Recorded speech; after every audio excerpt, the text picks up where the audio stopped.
Oui, salut, j'espère que vous allez très bien. Et moi, je m'appelle Joël Kanaza. Nous sommes encore là aujourd'hui pour faire une vidéo.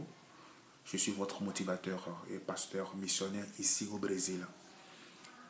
Aujourd'hui, j'aimerais que nous lisions ensemble un verset de la Bible. Mais avant de lire le verset, j'aimerais attirer votre attention par rapport à la parole de Dieu. Nous sommes les enfants de Dieu, mais nous avons du mal parfois à comprendre la parole de Dieu, à comprendre la puissance qui dégage la parole de Dieu.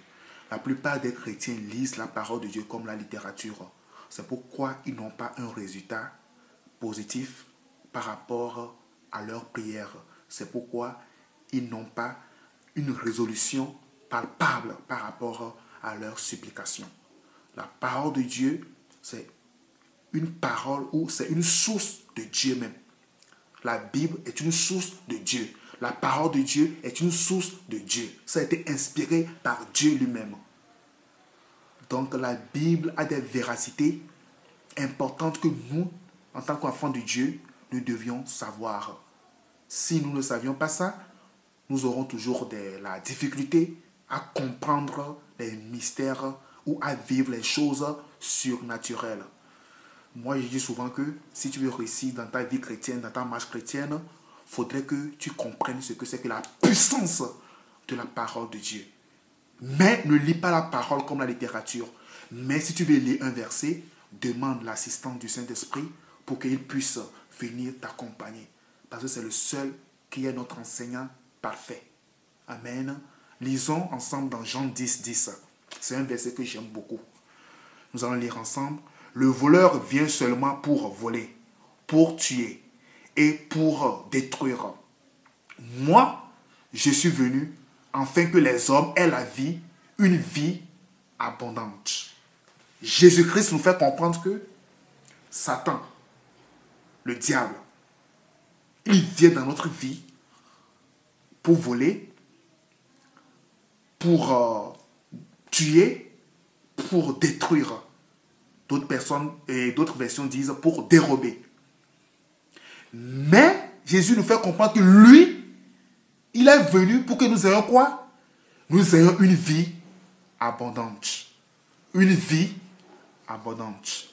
Une vie abondante. J'aimerais attirer votre attention sur cette phrase-là. Une vie abondante. Si tu es chrétien, c'est vraiment intéressant de savoir les véracités chrétiennes, la doctrine chrétienne, la puissance de la parole de Dieu. Ne lis pas la Bible comme si c'était un roman. Ne lis pas la Bible comme si c'était la littérature. Ne lis pas la Bible comme si c'était un livre. Mais lis la Bible comme c'est Dieu même qui est en train de te parler. Et tu verras une différence. La parole de Dieu est là pour nous fortifier. Jésus-Christ s'est donné la mort pour qu'aujourd'hui nous soyons sauvés. Il s'est livré pour la cause de nos péchés. Pour qu'aujourd'hui nous ayons la vie en abondance. Ou la vie abondante. Si on parle d'une vie abondante, il y a la grâce dedans. Il y a la santé dedans. Il y a la réussite dedans. Il y a le succès dedans. Il y a le mariage dedans. Il y a le voyage dedans. Il y a le travail dedans.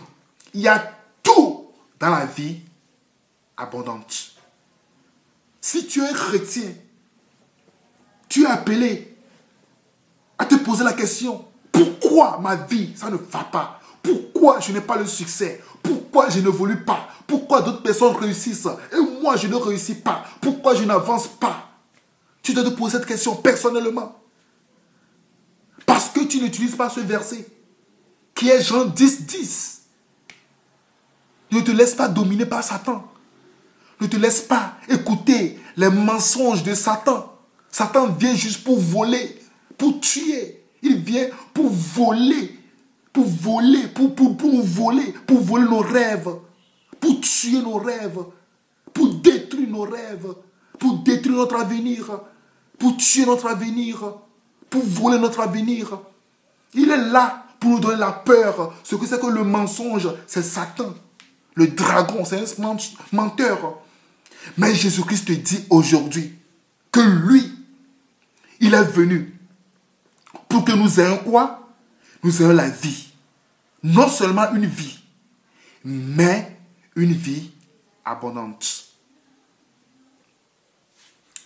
Regarde un peu la puissance de cette phrase. Une vie abondante. Mes amis, tu as une vie abondante. Tu es un enfant de Dieu. Tu es un enfant et un héritier de Christ.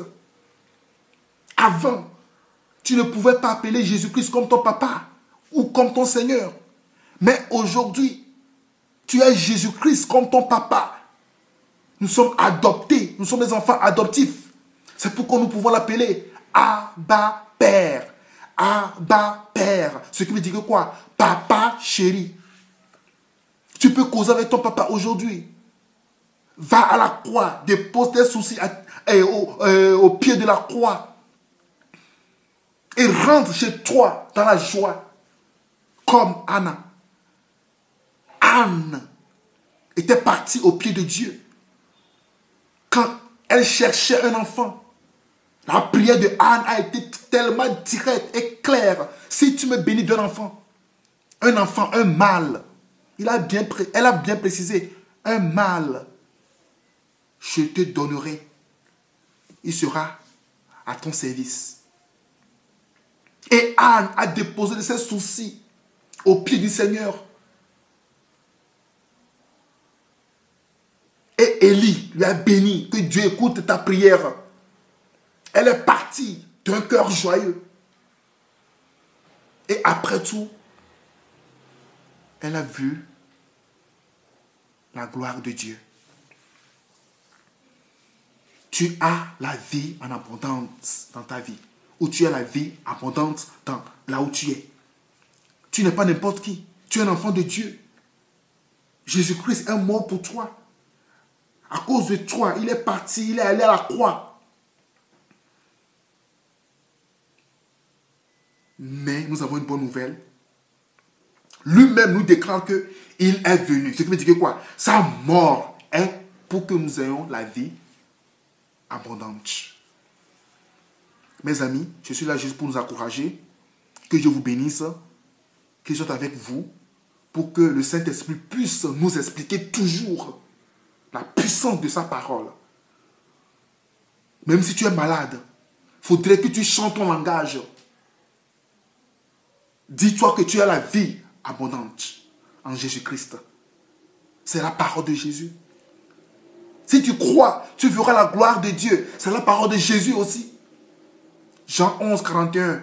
Si tu crois, tu verras la gloire de Dieu. Si tu crois au Fils de Dieu, tu verras Dieu. Parce qu'il est le chemin, la vérité et la vie. Nul ne peut aller au Père sans passer par lui. Donc Jésus-Christ est tout pour nous, mes amis. Tu as la vie en abondance. Ne vois pas tes problèmes comme si tes problèmes sont plus grands que toi. Ne vois pas ta situation comme si tu n'as plus d'issue favorable. Ne vois plus ta maladie comme s'il n'y a plus de la guérison pour toi. Mais fixe ton regard sur la personne qui donne la vie abondante, qui est Jésus-Christ de Nazareth. Et tu verras la gloire de Dieu. Que Dieu vous bénisse. Et que le Saint-Esprit puisse continuer par nous donner la véracité de sa parole. Afin qu'on puisse croire à la parole inspirée de Dieu. Parce que la parole de Dieu est puissante. Shalom, shalom, shalom.